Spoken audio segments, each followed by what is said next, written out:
selaku Kasatgas juga, Satgas ini dianggap bahwa terlibat narkoba, judi online itu tidak ada yang benar. Justru kami memberantas. Biarkan itu kami yang menilai. Terima kasih, tapi saya harus menyampaikan di persidangan. Oleh karena itu, ini adalah informasi yang harus didalami untuk berangkat mengungkap. Itu intensi dari IPW, ya. Intensi dari IPW itu untuk mengungkap karena kaitannya dengan kasus FS ini. Di antara transaksi yang mencurigakan tersebut, di antara adalah judi online. Perbankan senantiasa patuh secara prinsip ini untuk melaporkan sesuai dengan ketentuan yang berlaku. Kemudian OJK juga tentu berkolaborasi dan berkoordinasi dengan berbagai lembaga terkait mengenai kalau ada transaksi-transaksi yang mencurigakan. Jadi sistem kita sebetulnya tidak lane, tetapi memang masih bekerja dengan efektif sehingga bank sudah melaporkan sekitar 8.693 CIF yang terindikasi judi online dengan jumlah total dana pihak ketiga mencapai sebesar 608,87 miliar.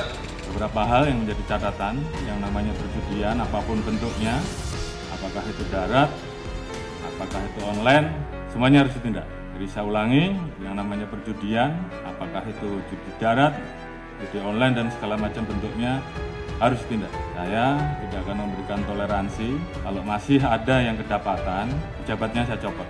Saya tidak peduli apa itu Kapolres, apakah itu direktur, apakah itu Kapolda, saya copot. Demikian juga di Mabes juga sama, tolong betul-betul diperhatikan.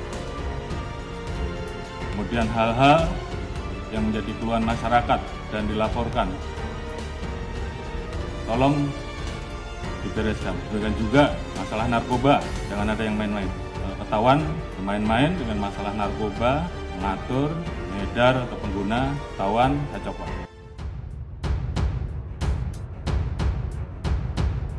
Bantahan Ferdy Sambo atas kesaksian Komarudin soal judi online. Pengacara keluarga Brigadir Yosua Huta Barat Komarudin menyinggung soal judi online di sidang Ferdy Sambo. Sambo pun membantah kesaksian Komarudin. Hadir di sidang, penampilan Susi ART Ferdy Sambo dan Baradae jadi sorotan jaksa. Jaksa penuntut umum menyoroti penampilan asisten rumah tangga Ferdy Sambo dan Putri Chandrawati, yakni Susi saat hadir di persidangan.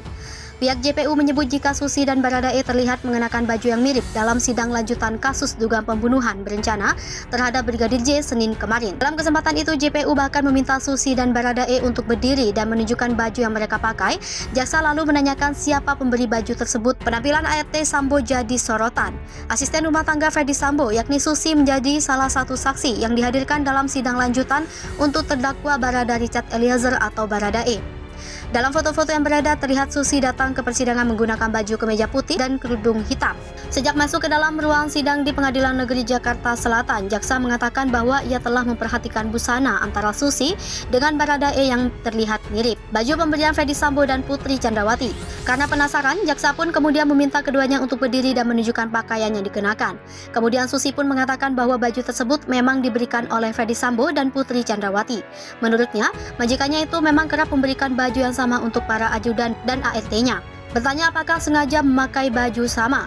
Mendengar jawaban itu, jaksa lantas langsung bertanya apakah Susi dan Baradae telah membuat kesepakatan khusus untuk mengenakan pakaian sama untuk hadir di persidangan atau tidak. Susi sendiri menjadi salah satu saksi dari pihak Ferdy Sambo yang hadir memberikan keterangan dalam sidang dengan terdakwa Baradae. Dalam perkara ini, Baradae didakwa melakukan pembunuhan berencana terhadap Brigadir Nofriansah Yosua Huta Barat atau Brigadir J. Dalam perkara ini, Baradae didakwa melakukan pembunuhan berencana terhadap Brigadir Nofriansah Yosua Huta Barat atau Brigadir J di rumah dinas Ferdy Sambo, Kompleks Polri Duren 3 Jakarta Selatan pada 8 Juli 2022 lalu. Kriminolog melihat ada faktor struktural saat Susi ART Ferdy Sambo dihadirkan sebagai saksi.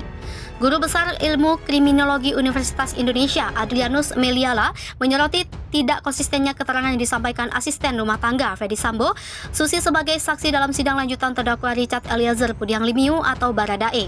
Dalam sidang kasus pembunuhan berencana terhadap Brigadir Nofriansah Yosua Huta Barat atau Brigadir J yang digelar di Pengadilan Negeri Jakarta Selatan pada Senin 31 Oktober 2022 kemarin. Susi memberikan keterangan yang berbeda dengan yang disampaikan dalam berita acara pemeriksaan. Hakim pun mencecar Susi dengan pertanyaan lainnya yang tendensius. Melihat kesaksian Susi yang terus berubah dan tampak tertekan saat menjawab pertanyaan hakim, Adrianus pun menilai bahwa ART Ferdy Sambo dan Putri Chandrawati itu merupakan sosok yang memiliki pendidikan yang kurang. Minimnya pendidikan itu, kata Adrianus, yang membuat Susi tampak sangat tertekan dan banyak mengubah keterangannya ketika ditanya hakim, jaksa penuntut umum hingga penasihat hukum terdakwa Richard. Pada momen inilah ia menilai ada sisi struktural yang terlihat di mana saksi yang tampak seperti orang yang kurang memiliki pendidikan dihadapkan pada pihak yang berpendidikan baik dan menguasai suatu ilmu, dalam hal ini ilmu hukum. Adrianus mengakui bahwa Susi memang memberikan keterangannya tidak konsisten dalam persidangan. Namun ia menyayangkan tekanan yang diberikan terhadap Susi dalam persidangan tersebut yang kemudian berdampak pada kredibilitas wanita itu. 6 fakta usai Densus ambil alih kasus Siti Elina mau terobos istana. Polisi telah menetapkan Siti Elina 24 tahun, wanita berpistol yang mencoba menerobos Istana Presiden Jakarta Pusat sebagai tersangka. Tak hanya itu, sang suami Bahrul Ulum dan guru Jamaluddin juga ditetapkan sebagai tersangka. Detik.com merangkum 6 fakta kasus ini usai ditangani oleh Densus 88 Anti Teror Polri. Berikut faktanya. 1. Siti Elina ambil pistol saat paman tidur. Pistol yang dibawa Siti Elina saat mencoba menerobos Istana Negara rupanya milik sang paman. Densus 88 Anti Teror Polri menyebut pistol jenis FN itu diambil saat pamannya tertidur. Aswin mengatakan paman Siti Elina yang merupakan mantan ABRI atau TNI sekarang bekerja sebagai petugas security. Paman Siti Elina menurut dia memiliki pistol untuk mendukung pekerjaannya sebagai security. 2. Tak terkait jaringan manapun. Polri terus mendalami keterangan dari Siti Elina. Densus 88 mengatakan Siti Elina tidak terkait dengan jaringan manapun. Meski begitu, Aswin mengatakan kalau Siti Elina pernah berbayat kelompok NII bersama suaminya. Polri memastikan masih terus mendalami keterangan lain. 3. Tersangka dijerat UU terorisme. Siti Elina, Bahrul Ulum, dan Jamaluddin disangkakan pasal 7 Peraturan Pemerintah Pengganti Undang-Undang Nomor 1 Tahun 2002 tentang Pemberantasan Tindak Pidana Terorisme. Aswin mengatakan Densus 88 Polri akan terus menyelidiki kasus tersebut. Ada sejumlah hal yang terus didalami Densus 88 Polri. 4. Usut NII Jakut. Densus 88 Anti Teror Polri akan mengusut jaringan kelompok radikal NII Jakarta Pusat. Hal ini dilakukan lantaran Siti Elina dan suaminya Bahrul Ulum diduga terafiliasi dengan kelompok tersebut. Sebagai informasi, Bahrul Ulum juga diduga bertugas sebagai pembantu bendahara NII Jakarta Pusat. 5. Ingin lukai diri saat diperiksa.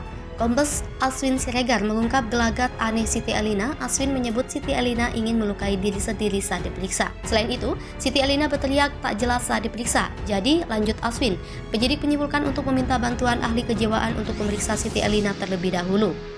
6. Belum ditahan. Polisi belum menahan Siti Elina dan 2 tersangka lainnya. Alasannya masih dalam masa penangkapan. Aswin mengatakan status tersebut akan berlaku selama 14 hari terhitung sejak dilakukan penangkapan. Segera setelah itu, status penahanan akan diumumkan.